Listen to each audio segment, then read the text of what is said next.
রবীন্দ্রনাথ ঠাকুরের ত্যাগ গল্পটি হিন্দু সমাজের তৎকালীন কঠোর জাতিভেদ প্রথা এবং সেই প্রথার বেড়াজাল ভেঙে একজন মানুষের প্রকৃত মনুষ্যত্ববোধের জয়গান।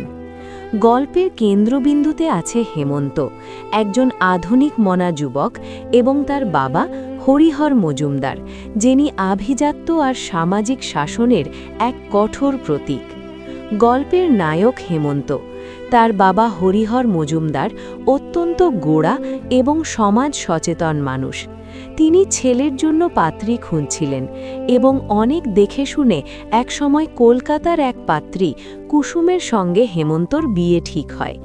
হরিহরবাবু খোঁজখবর নিয়ে জেনেছিলেন মেয়েটি কুলীন ব্রাহ্মণ পরিবারের। কুলীন ব্রাহ্মণ ঘরের মেয়ে ভেবে কুসুমের সাথে তার ছেলের বিয়ে দেন। বিয়ের সময় কুসুমের অভিভাবক হিসেবে তার কাকা সমস্ত আয়োজন করেন। অত্যন্ত ধুমধাম করে বিয়ে সম্পন্ন হয়। কুসুম ছিল অত্যন্ত নম্র, লাজুক, পতিপরায়ণা, শান্ত ও লক্ষ্মী স্বভাবের মেয়ে।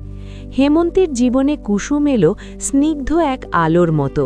তাদের দাম্পত্য জীবন ছিল সুখের ছোট্ট একটি বাগান।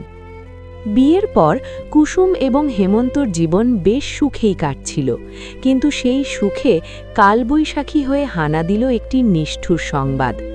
বিয়ের কিছুদিন পর গোপন সূত্রে হরিহরবাবু জানতে পারেন যে কুসুমের পরিবার আসলে তাদের স্বজাত নয়, তারা পিরালি, তৎকালীন সমাজে যা সমাজচ্যুত হিসেবে গণ্য হতো। কুসুমের কাকা মিথ্যে পরিচয় দিয়ে এই বিয়ে সম্পন্ন করেছেন। বিনা মেঘে বজ্রপাতের মতো গোপন খবরটি আসে। এই খবর শোনামাত্র হরিহরবাবুর আভিজাত্যের অহংকারে আঘাত লাগে। ঠিক সেই মুহূর্তেই তার চরিত্রে এক বিশাল পরিবর্তন লক্ষ্য করা যায়। হরিহরবাবু তেলে বেগুনে জ্বলে ওঠেন। তার কাছে ধর্ম আর সমাজ বড় ছিল, নিজের ছেলের সুখ নয়। তিনি হেমন্তকে সাফ জানিয়ে দেন কুসুমকে এই মুহূর্তেই বাড়ি থেকে বের করে দিতে হবে। তিনি কুসুমের দোষ না দেখে বরং তাকেই বাড়ির জন্য অভিশাপ মনে করতে শুরু করেন। এই সত্য জানার পর জাত হারানো স্ত্রীকে নিয়ে ঘরে থাকা চলবে না। হরিহরবাবুর কাছে এটি ছিল বংশের মর্যাদার প্রশ্ন। তিনি হেমন্তকে বাধ্য করতে চান কুসুমকে ত্যাগ করতে। তিনি হেমন্তকে আদেশ দিলেন, কুসুমকে এক্ষুনি এই বাড়ি থেকে বের করে দাও। কুসুম যখন শুনল তার পরিচয় ফাঁস হয়ে গেছে, সে ভয়ে পাথর হয়ে গেল। সে ভাবল তার ভালোবাসার পৃথিবীটা বুঝি চুরমার হয়ে গেল। সে তো জানত না তার কাকা কি মিথ্যে বলেছেন, কিন্তু সামাজিক বিচারে সে আজ অপরাধী। হেমন্ত দেখল একদিকে তার পিতার শাসন এবং নিষ্ঠুর সমাজ ব্যবস্থা, অন্যদিকে তার নিরপরাধ স্ত্রী, যার কোনো দোষ নেই। হেমন্ত যখন কুসুমের ঘরে ঢুকল, কুসুম তখন জানালার ধারে কান্নায় ভেঙে পড়েছে।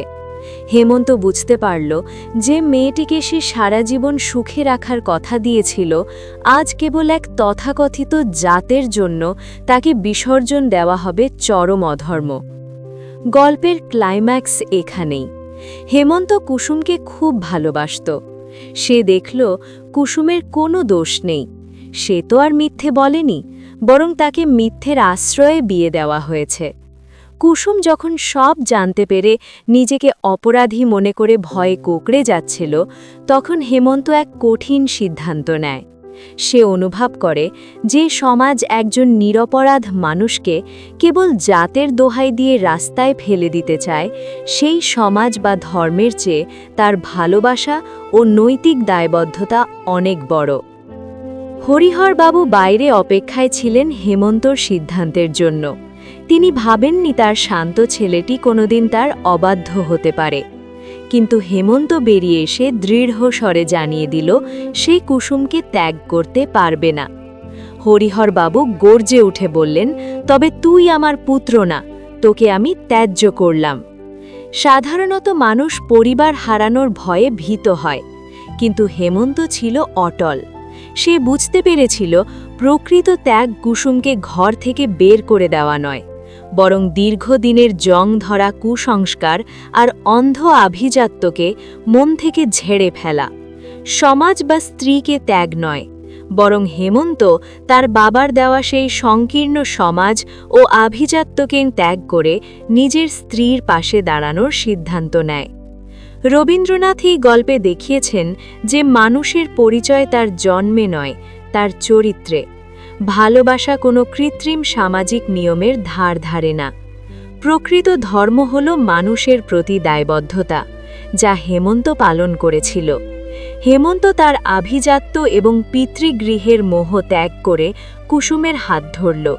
রবীন্দ্রনাথ আমাদের দেখালেন যে মানুষের তৈরি নিয়মের চেয়ে ভালোবাসার বন্ধন আর নৈতিকতা অনেক বেশি পবিত্র। গল্পের নাম ত্যাগ হলেও এখানে হেমন্ত আসলে যা ত্যাগ করেছিল তা হল তার সমাজের সংকীর্ণতা।